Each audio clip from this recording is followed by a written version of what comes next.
Sida aynu wada ognahay, waxaa magaalada Tokyo ee dalka Japan ka socda tartanka Olombikada adduunka ee 2020 u baaqday caabuqa safmareenka ah ee coronavirus, iyadoo ay ka qayb galayaan kumanaan ciyaartooy oo rag iyo dumar isugu jira, kuna tartamaya ciyaaro kala duwan.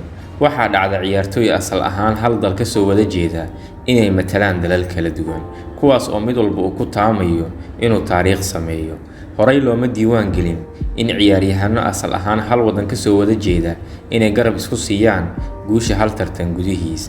Haddaba taariikhdaas waxaa dhigay laba wiil oo Soomaaliyeed, kuwaas oo aan eegin dalalka ay matalayaan, wax walbana ka hormariyeen Soomaalinimada iyo saaxiibtinimada.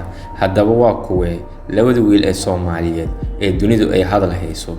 Cabdi Nageeye iyo Bashiir Cabdi.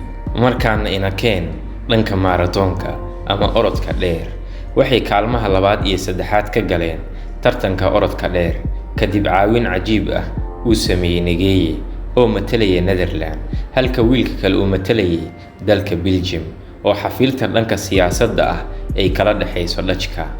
Cabdi Nageeye aan ku horeyno oo ah geesiga sheekada, wuxuu ku dhashay magaalada Muqdisho 1989, isagoo 6 sano jir ah ayuu isaga iyo waalidkiis dib u dejin qaxootinimo ka heleen wadanka Holland.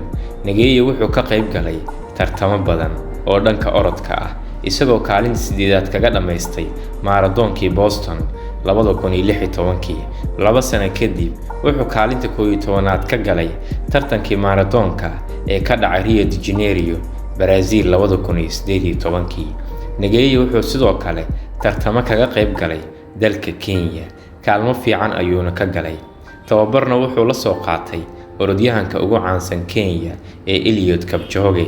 Nageeye sidoo kale waa luqadyahan ku hadla luqadaha Dutch-ka, Soomaaliga, Carabiga, Ingiriiska iyo Amxaariga. Wiilka labaad waa Bashiir Cabdi, isagana wuxuu ku dhashay Ceel Afweyn Sanaag sanadii 1989. wuxuu matalaa dalka Belgium. Wuxuu ka qayb galay maaradoonkii 10,000 mitir ciyaaraha fudud ee Yurub ka dhacay 2014 iyo Olombikadii Rio de Janeiro 2016. wuxuu caan ku yahay orodada 5,000 mitir iyo 10,000 mitir.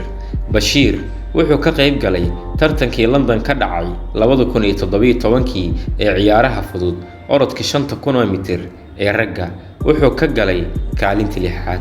sanadii 2019 tartankii Vitality Big Half Marathon ayuu kaalinta 2aad ka galay, halka Mo Farah oo Soomaali ah Britain matala uu kaalinta 1aad galay. sidoo kale wuxuu kaalinta 2aad galay tartankii orodka ee dalka Djibouti ka dhacay. Arrinka xiisaha leh ayaa ah muuqaal yar oo la duubay dhamaadkii tartanka, kaasoo la arkayay Nageeye oo Bashiir u gacan haatinaya dhiirigelinayana. Nageeye oo ka waramaya ayaa yiri, markii ay inoo hartay 800 mitir waxaan doonayay inaan dheereeyo, balse waxaan ka fikiray Bashiir oo ku dhahay horay u soo soco walaal. Halka Bashiir oo si dareen leh uga waramayay hadaladii Nageeye oo ku dhiirigeliyay ay ka midna ahaayeen, kolba soo soco walaal, wax yar baa inoo haray, hortaada fiiri. taasoo noqotay mid dunida aad u soo jiidata saxaafadan ay si aad uga hadasho, kuna tilmaamto in nimankan Soomaalida ah ay wax walba ka hormariyeen wada dhalashada, walaaltinimada, tartankana aysan fiirin guulna ay isku quureen, taasoo sharaf weyn u ah dhammaan ummadda Soomaaliyeed. taariikh hari doontana ku noqonaysa dhammaan tartamayaasha ka qayb gali doona maaradoonada soo socda.